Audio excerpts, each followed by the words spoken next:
사람이 살아가기 위해선 이 세 가지 요소가 필수적이라고 합니다. 의, 식, 주. 입고, 먹고, 거주할 수 있는 곳. 이 중에 하나라도 없다면 우리는 살아가는데 많은 어려움을 겪으며 살게 됩니다. 그런데 이 중에 없어서는 안 될 것이 있습니다. 바로 식입니다. 왜냐하면 입는 것은 한 벌 옷만 있더라면 계속해서 입고 살아갈 수 있고, 집이 없다고 해도 어딘가에서 머리 댈 곳만 있다면 며칠이고 살아갈 수 있기 때문입니다. 헐벗었다거나 집이 없어서 죽는 사람은 굉장히 드뭅니다. 그러나 우리는 먹을 것이 없다면 하루도 제대로 살아가지 못하게 됩니다. 그렇기 때문에 이 식은 우리의 생명과 연결됩니다. 오죽했으면 지난주 설교처럼 마귀가 이 식을 가지고 예수님을 시험했겠습니까? 이렇게 먹는 것은 우리에게 아주 중요한 역할을 합니다. 한국은 주식이 무엇인가요? 바로 밥, 쌀입니다. 미국의 주식은 밀가루입니다. 이 당시 유대인들의 주식은 빵이었습니다. 그렇게 예수님께서 시험을 당하셨을 때도 빵으로 시험을 당하셨습니다. 오늘 본문 말씀 또한 마찬가지입니다. 요한복음 6장은 예수님께서 오병이어 기적을 통해 장정만 5,000명을 먹이시는 사건으로부터 시작되고 있습니다. 이 설교는 많이 들어서들 알고 계실 것입니다. 오병이어 기적을 통해 5,000명의 사람들, 즉 보리떡 5개와 물고기 2마리로 배부르게 먹고 남은 광주리가 12광주리나 되었다. 이 기적을 본 사람들은 14절에 이는 참으로 세상에 오실 그 선지자라 라고 하며 예수님을 억지로 붙들어 임금 삼으려 했습니다. 그러나 예수님께서는 그들이 예수님의 육신의 왕으로 삼으려 했다는 것을 알고 계셨기 때문에 그들을 떠나 산으로 올라가셨습니다. 그들이 말한 왕은 모세와 같은 선지자였습니다. 그들은 로마의 억압에서 해방시켜줄 정치적 지도자를 찾고 있었기 때문입니다. 당시 유대민족은 로마의 지배하에 있었기 때문에 좋은 물건과 식품은 로마에 조공을 바쳐야 했기 때문에 그들은 언제나 배고픔과 싸우며 살아야만 했습니다. 이 오병이의 기적을 보여준 예수님이라면 자신들을 정치적인 욕구에서도 충족시켜 줄 수 있는 그러한 메시아일 것이라고 생각했습니다. 그래서 그들은 예수님을 억지로 붙들어 임금 삼으려 했습니다. 예수님이 정말 그분으로 오셨는지 묻는 것이 아니라 예수님의 뜻과 상관없이 우리의 임금이 되어달라고 요구했습니다. 어쩌면 그 당시 로마의 탄압이 너무 가혹하여 목자 없는 양같이 버려져 있었기에 더욱 절실했을 수도 있습니다. 백성들은 포기하지 않고 이곳저곳 예수님을 찾아다니기 시작합니다. 예수님을 찾는 무리들은 배를 타고 예수님을 찾으러 가버나움으로 가서야 예수님을 만나게 됩니다. 예수님을 만난 무리들은 랍비여 언제 여기 오셨나이까 물었고 예수님께서는 그들을 보시고 이렇게 말씀하십니다. 26절과 27절입니다. 예수께서 대답하여 이르시되 내가 진실로 진실로 너희에게 이르노니 너희가 나를 찾는 것은 표적을 본 까닭이 아니요 떡을 먹고 배부른 까닭이로다. 떡을 양식을 위하여 일하지 말고 영원하도록 있는 양식을 위하여 하라. 이 양식은 인자가 너희에게 주리니 인자는 아버지 하나님께서 인치신 자니라. 아멘. 예수님께서는 갈릴리 바다를 건너온 백성들에게 썩는 양식을 위하여 일하지 말라고 오늘 27절에 말씀하십니다. 이들이 예수님을 찾아왔던 이유는 오병이어의 기적을 경험한 자들로서 주님께서 그와 같은 기적을 다시 일으키어 육신의 굶주림을 해결해달라고 이 자들이었습니다. 이들은 참떡이신 예수님을 앞에 두고도 알아보지 못하고 오직 썩어질 세상의 만나를 구했던 것이죠. 이스라엘 백성들이 출애굽을 하고 광야에서 먹을 것이 없자 하나님께서 이들을 불쌍히 여겨주사 주신 것이 만나와 메추라기입니다. 출애굽기 16장 4절을 한번 보겠습니다. 그때 여호와께서 모세에게 이르시되 보라 내가 너희를 위하여 하늘에서 양식을 비같이 내리리니 백성이 나가서 일용할 것을 날마다 거둘 것이라. 이같이 하여 그들이 내 율법을 준행하나 아니하나 내가 시험하리라. 아멘. 하나님께서 광야에서 만나와 메추라기를 주신 이유는 하나님의 말씀을 준행하나 안 하나 그 백성들을 시험하기 위하였습니다. 이스라엘 백성들은 당장 먹을 것이 없었기에 썩을 양식을 구했지만 하나님께서는 썩을 양식을 통해 그들을 시험하시고 그들의 믿음을 시험하고 싶으셨던 것입니다. 그러나 이 백성들은 만나를 통해서 믿음으로 주님을 바라보는 것이 아니라 여전히 세상의 것에 썩는 것들에만 바라보고 있었습니다. 하나님 말씀을 준행하는 것에 초점을 둔 것이 아니라 자신들의 안위와 이익에 초점을 두었던 것이죠. 한 사람당 정해진 만큼의 양을 챙겨가 라고 했던 하나님의 말씀에 순종하지 않고 정해진 것보다 더 많은 양의 만나를 챙겨갑니다. 결국 하나님은 진노하셨고 그리하여 여호수아와 갈렙을 제외한 모든 조상들은 40년 동안 광야를 헤매다가 죽게 되었습니다. 요한복음 6장 49절에 보면 너희 조상들은 광야에서 만나를 먹었어도 죽었거니와 아멘. 하나님께서는 만나와 메추라기를 통해서 이스라엘 백성에게 준 것도 예수님께서 오병이의 기적을 통해 많은 사람을 먹이신 것도 이 사건을 통해 믿음을 키워주시기 위함이었습니다. 그러나 많은 이들은 이 말씀을 깨닫지 못하고 눈에 보이는 것들을 바라보고 있음을 예수님께서 오늘 꾸짖으신 것입니다. 썩어질 것들에만 관심이 있어 하는 사람들을 안타까워하셨던 것이죠. 우리도 이스라엘 백성과 같은 그러한 삶을 살고 계시지는 않습니까? 예수님의 기적을 맛봄에도 불구하고 여전히 육신의 것들만 구하는 유대인들과 같이 살고 있지는 않습니다. 더 좋은 것, 더 편한 것, 더 많은 것, 이처럼 보여지는 육신의 것들을 추구하며 살고 있지는 않나요? 자신의 필요를 채우기 위해, 자신의 질병을 위해 교회에 나오시지는 않는가요? 이것이 오늘날 우리가 흔히 저지르는 시대적 대표적인 죄입니다. 사람들이 영혼에 필요한 것들 것보다 육신의 욕구를 채우는데 열을 올리는데 더 많은 힘과 시간과 물질을 들인다는 것이죠. 정작 영은 죽어가고 있는데 말입니다. 여러분, 새해가 되어 이런 말을 많이 하셨을 겁니다. 새해 복 많이 받으세요. 여러분은 어떤 마음으로 올 한 해 복을 많이 받으라고 주위 사람들에게 말씀하셨나요? 육신의 복을 위해 주는 마음으로 복을 전하셨나요? 아니면 영의 복을 위하여 마음을 전하셨나요? 우리가 습관적으로 하는 이 말에도 우리는 육신의 복을 위하여 살아가고 있다는 것을 말해주고 있습니다. 또한 새해 기도 제목을 매년 쓰시는 분들도 많이 있으실 것입니다. 기도 제목들을 쭉 보면 자식들을 위한 기도, 건강을 위한 기도, 사업을 위한 기도들이 많죠. 아니면 나의 영혼이 잘 되기를, 나의 자식이, 나의 이웃이 영혼이 하나님을 만나기를, 믿음이 더욱 굳건한 가정이 되기를 바라는 기도가 많으십니다.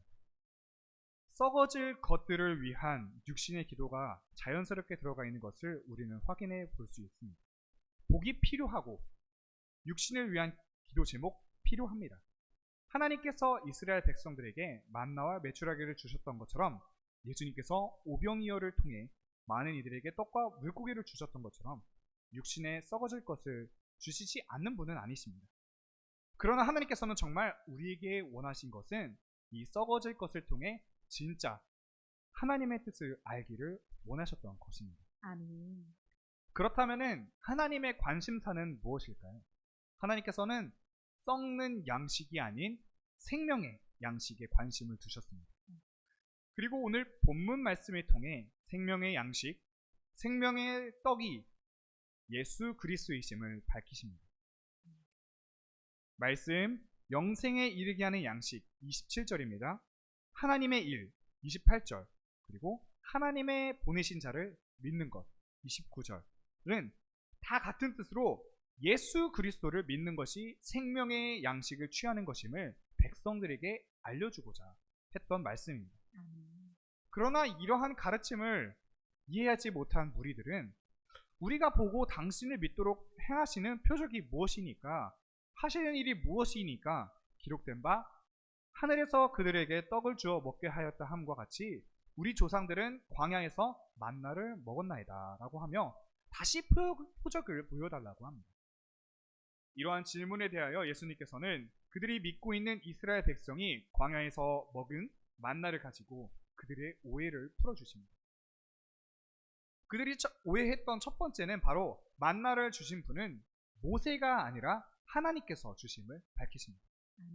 그리고 그 두 번째는 만나를 먹은 조상들은 죽었지만 하나님께서 주시는 떡은 생명을 주는 떡이라는 것입니다. 아멘. 그러면서 예수님께서는 내가 생명의 떡이니 내게 오는 자는 결코 줄이지 아니할 터요. 아멘. 나를 믿는 자는 영원히 목마르지 아니하리라 라고 오늘 35절에 말씀하셨습니다. 아멘. 그렇다면 왜 예수님께서는 자신이 생명의 떡이라고 말씀하셨는지 한번 같이 알아보도록 하겠습니다. 헬라어로 기록한 신약 성경에 생명이라는 단어는 비오스, 조이, 그리고 프시케 등 여러 단어들을 씁니다. 그 중에 이 비오스라는 단어는 육체의 생명을 이야기합니다. 이 비오스는 물과 음식이 없으면 살아내지를 못합니다. 그런 의미에서 식은, 아까 의식주가 필요하다 했죠? 식은 육신의 생명입니다. 물도 마찬가지죠. 우리는 이 생명이 하나님께서 주신 것이기에 소중한 것임을 매우 잘 알고 있습니다. 또한 생명을 잃게 되면 이 세상의 모든 삶이 끝나기 때문에 우리는 이 생명을 귀히 여기고 소중히 여깁니다. 그런데 오늘 예수님을 찾아온 군중들이나 오늘날 대부분의 사람들은 이 비오스, 육신의 목숨이 전부인 줄 알고 살아가고 있습니다. 그래서 사람들이 이 비오스를 가장 우선순위에 두고 가고 있죠. 반면 조회라고 하는 단어가 요한복음에 36번이나 사용되는데 이 뜻은 영적인 생명을 뜻합니다. 이 조회는 이중적인 성격을 가지고 있는데 그 하나는 생명의 원천 대신 하나님과 교제하면서 그와 화목하고 그와 교제하는 그 자체를 일컫는 말입니다. 또 다른 면은 영원히 사는 것을 이야기합니다. 죽음이 가까이 하지 못하는 하나님 나라에 들어가 영원히 하나님과 더불어 사는 것, 이것을 조회라고 합니다. 그렇다면 사랑하는 한수방 성도 여러분, 누가 죄와 허물로 죽은 우리를 이끌어 하나님과 만나게 해주십니까? 바로 예수 그리스도이십니다. 아멘. 육신이 죽지 않기 위해 물과 음식이 필요하듯 하나님과 화목하고 교제하고 영원히 사는 생명을 누리기 위해서는 우리는 예수님을 찾아야 합니다. 아멘.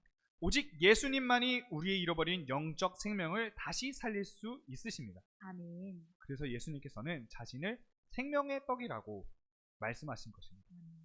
우리에게 있어 가장 중요한 것은 육신의 생명이 아닙니다. 중요한 것은 영적인 생명입니다. 아멘. 사람이 음식을 먹지 않으면 죽게 되는 것과 마찬가지로 예수님을 믿지 아니하면 그 속에 생명이 있을 수 없게 됩니다. 예수님께서는 이 오병이어를 체험한 자들에게 진짜 알려주시고자 하셨던 것은 바로 성육신하신 주님 자신과 그의 받으실 고난과 대속의 죽음을 통한 구원이었던 것입니다. 예수님께서는 세상의 빛으로 오셨으나 어두움이 그 빛을 깨닫지 못했다는 요한복음의 시작의 내용을 잘 예증해 준 것입니다. 그것은 예수님께서 우리 죄를 대속하시기 위해 십자가에서 희생제물이 되어 구속사역을 의미할 것이기 때문입니다. 그러므로 우리가 생명의 떡을 먹는다고 하는 것은 영적인 생명 대신 예수 그리스도의 구속사역을 믿는다는 뜻입니다. 우리를 위하여 십자가에 달려 돌아가시고 장사된 지 3일 만에 다시 부활하신 사건을 믿는 것, 예수 그리스도를 믿음으로 우리는 예수님께서 약속하신 영생을 얻을 수 있다는 것입니다. 예수 그리스도가 우리의 죄를 사하여 주시기 위해 이 세상에 오셔서 십자가에 달려 죽음을 당하셨으나 우리는 그것을 깨닫지 못하고 세상의 것에만 관심을 가지면 안 된다라는 것입니다. 예수님만이 내 삶의 빛이 되고 아멘. 나의 구원할 구원자이심을 믿는 삶을 살아야 한다는 것입니다. 아멘. 예수님께서는 오병이어를 통해 그저 기적을 보여주신 것이 아니라 영혼의 구원자이시다라는 것을 깨닫게 하고 싶으셨던 것입니다.